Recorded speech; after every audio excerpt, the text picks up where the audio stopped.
Halo teman-teman semua, selamat datang di ringkasan mata kuliah IKM. Senang banget bisa nemenin waktu kalian hari ini. Aku Syabrina, dan hari ini kita bakal ngobrol santai tapi bermakna tentang sesuatu yang sering kita dengar, tapi mungkin belum benar-benar kita rasain kehadirannya, yaitu ilmu kesehatan masyarakat atau IKM. Video sebelumnya kita udah bahas mengenai pengertian kesehatan masyarakat dari Winslow, dan tentang 5 pilarnya yang fenomenal. Kali ini, kita bakal bahas relevansi dan pengaruh definisi Winslow terhadap definisi kesehatan masyarakat yang lebih modern. Bagus banget, Syabrina.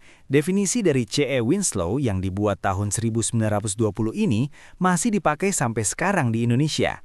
Winslow itu bilang kalau kesehatan masyarakat adalah ilmu dan seni untuk mencegah penyakit, memperpanjang masa hidup, dan meningkatkan kesehatan lewat usaha masyarakat yang terorganisir.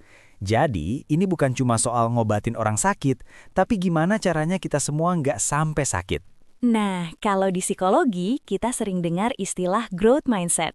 Ternyata, IKM juga punya perkembangan mentalitas kayak gitu.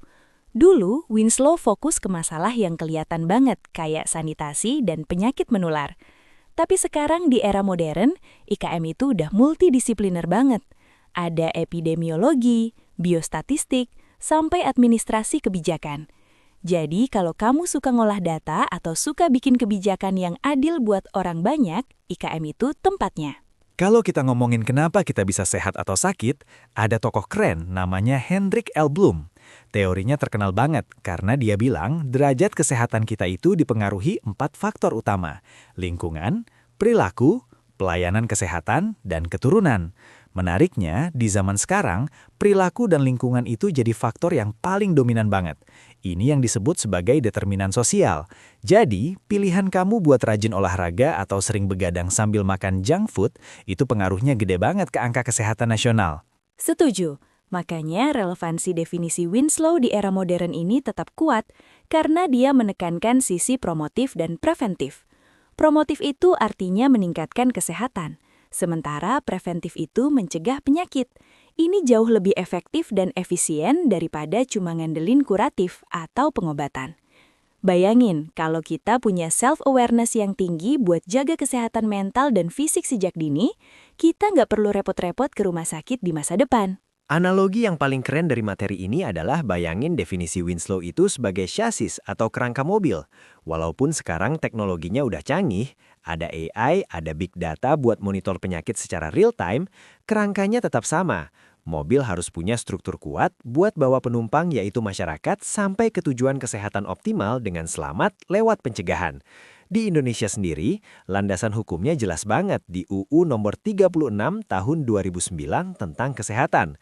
Di sana disebutin kalau kesehatan itu nggak cuma fisik, tapi juga mental, spiritual, dan sosial, supaya kita bisa hidup produktif secara ekonomi dan sosial. Jadi, sehat itu modal utama buat kamu bisa tetap produktif bikin konten atau nugas di kampus. Kita juga harus bahas soal perubahan paradigma dari masyarakat sebagai objek menjadi subjek. Dulu, orang-orang cuma dianggap sebagai penerima layanan kesehatan aja. Tapi definisi modern mendorong pemberdayaan masyarakat. Kamu, aku, dan teman-teman di rumah adalah subjek aktif. Lewat program kayak UKBM atau Upaya Kesehatan Berbasis Masyarakat, kita diajak mandiri. Misalnya, gerakan remaja sadar kesehatan mental atau komunitas pelari di lingkungan rumah itu adalah aplikasi nyata dari IKM modern. Fokus IKM sekarang juga udah geser ke penyakit tidak menular atau PTM. Kalau zaman dulu Winslow fokusnya ke penyakit menular kayak cacar atau malaria, sekarang kita lebih banyak berurusan dengan gaya hidup. Penyakit degeneratif kayak diabetes dan hipertensi itu sekarang nyerang anak muda juga loh, karena pola makan dan kurang gerak. Disinilah IKM hadir lewat pendekatan terintegrasi di puskesmas, posyandu sampai desa siaga, buat mastiin derajat kesehatan kita setinggi-tingginya. Benar banget. IKM di Indonesia itu unik karena kita pakai Sistem Kesehatan Nasional atau SKN yang menyelaraskan prinsip Winslow sama konteks lokal kita.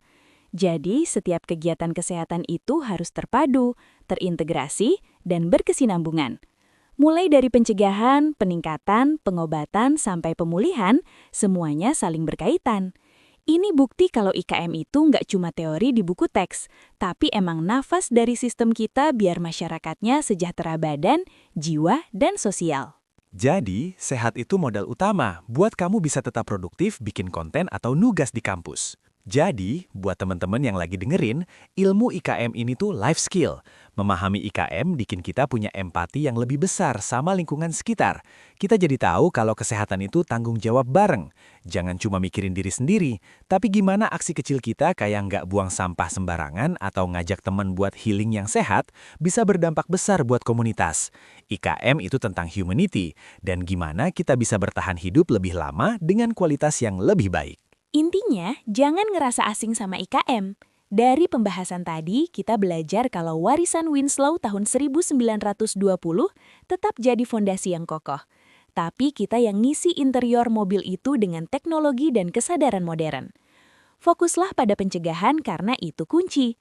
Dengan memahami 4 faktor dari Hendrik L. Bloom tadi, kita bisa mulai kontrol apa yang bisa kita kontrol, perilaku dan lingkungan kita sendiri.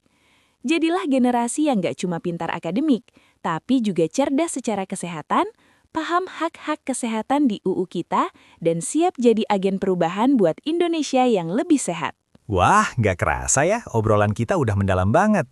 Semoga penjelasan soal definisi Winslow, teori Bloom, sampai aturan kesehatan di Indonesia ini bisa nambah pengetahuan kalian buat ujian atau bahkan buat kehidupan sehari-hari. Tetap semangat, tetap sehat, dan jangan lupa buat selalu positif vibrasinya. Sampai ketemu di episode ringkasan mata kuliah IKM selanjutnya. Aku pamit dulu, dan Syabrina juga pamit. Stay healthy, stay awesome.